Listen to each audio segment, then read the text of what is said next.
Finally this hour, time for your weekly can't miss list to look at all the films and shows you need to see this weekend. And joining me this week is David Correa, entertainment correspondent, host of the Husbantr podcast.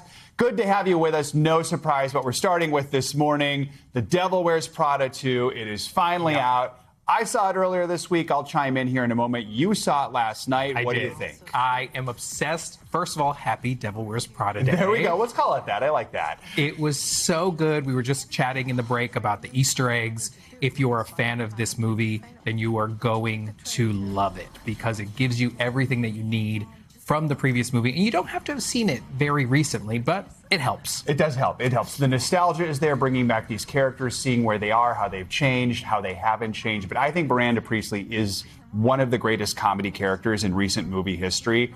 She does not disappoint. Is that fair to say? She does not miss a beat. And to see her 20 years later have to deal with all the HR issues. Right. I mean, Miranda Priestley does not know how to hang up her own coat. No, exactly. Oh, yeah, there's the coat, too. There are some wonderful ways that things have evolved that make it absolutely entertaining. Make sure to check it out. All right, let's talk about something a little darker now. Hokum, starring Adam Scott. It's about a man who heads off to a remote hotel to scatter his parents' ashes, but things don't go according to plan. What can you tell us?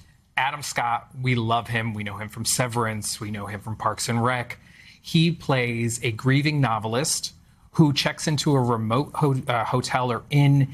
It turns out to be haunted. Now, the reason it's called Hokum is Hokum means nonsense. Okay. And his character believes that a haunted inn is pure nonsense or hokum until he gets proof that it's not. And the lines between folklore and reality get very blurred. It is so scary. It's not really about jump scares. There are some, but it is a psychological, scary film. And Adam even said in one of his premieres, people were literally screaming in the theaters. Oh, wow. Okay. Well, people are into that right now. It doesn't need to be Halloween year-round. Everyone is craving a little bit of that. All right. If you're staying in this weekend, there's plenty to stream. We're going to start with Widow's Bay. It's on Apple. It stars Matthew Rhys and Stephen Root. We actually recently sat down with the cast, the creator, asked about the show's theme. Here's a little of what they had to say. I just hope that people come away going, it was far more and far more complex than I anticipated. There's a lot of, the themes of the outsiders coming in and, those not being welcoming of those people. And I do think one of the themes in this show is the dangers of not knowing one's history.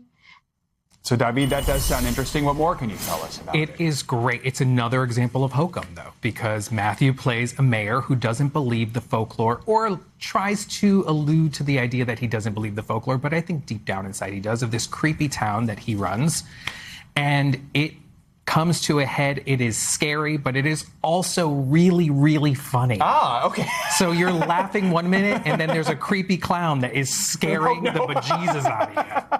I don't get this new comedy horror thing. We talk about it all the time. But I guess it's a thing right now. All right, so you can laugh and you can be scared all in one this weekend. If you're starting to get World Cup fever, there's a British show, 2026, could be for you. Kind of looks like The Office, but takes on the world of sports. What else should we know about it? Well, this one's great. It comes from the 2011 series 2012, which followed a group of folks who were planning the 2012 Olympics. Okay. So these folks are planning the FIFA World Cup.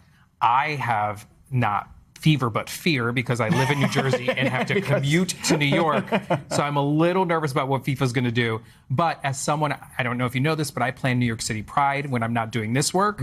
So as someone who plans large-scale events like this, it's pretty funny. You should definitely check this out. It's on BritBox. It's streaming now. It's hilarious. Hugh Bonneville plays Ian Fletcher, who was in 2012. Great, great cast. Think The Office meets this mockumentary on large-scale events. And it'll get people in the mood for everything. And speaking of horror, the ticket prices for FIFA are incredibly scary right now, so there's that. Finally, we do want to get you to get your tissues ready for this last one. It's She Dances. It's Steve Zahn, his real-life daughter, Audrey Claire Zahn, father-daughter, who repair their relationship during a trip to her dance competition. What more should we know about this? Well, I love Steve Zahn. He's been in everything from Reality Bites to White Lotus. He's now with his daughter Audrey in this film. It is a tearjerker. He also in the film is Ethan Hawke. Ethan and Steve have this one scene where they talk about friendship, and it makes you want to pick up the phone and call your best friend and just tell them you love them. But it is a movie about grief. It's a movie about loss. It's a movie about reconciliation.